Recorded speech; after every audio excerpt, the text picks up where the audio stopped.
Виолета, драго ми е за ова прашање, да нема дилеми. Последниот удар на оваа власт ќе биде зададен на легални, демократски и легитимни избори, кои да бидат тие. Знаете дека ние со поднесувањето на барањето за распуштање на собранието почнавме една легална процедура за превремени избори, бидејќи мислиме дека работата до толку дојде лоша во Македонија, што навистина ни треба изборно пресметување со политичкиот противник. И тоа беше еден од поголемите удари што ги задававме на власта.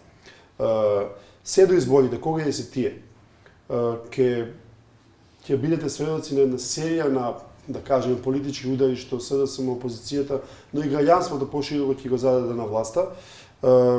Тука пред се мислам, знаете како власта во овој момент е една голема кула од карти или една празна школка која што се одржува само со кампањи, само со трошење огромни пари за маркетинг, за пиар, за стратегии, а која што не покажа никаква содржина во последните 4 години.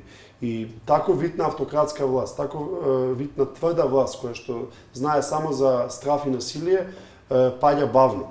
И затоа јас, кога велам конечниот удар на власта, го велам дека ќе биде тоа на избори, но во меѓувреме ќе има една серија на удари кои што ќе треба да ја размрдаат или раздрмаат таа кула од карти.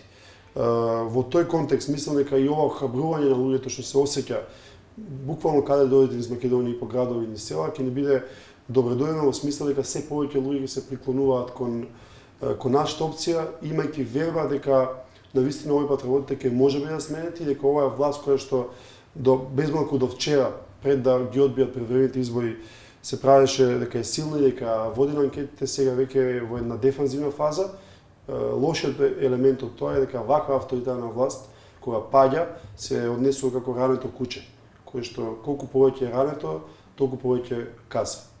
И јас мислам дека тој удар се разбива опозицијата кој издржува веќе 4 години назад и веќе нема што да спречи во победа на следните избори.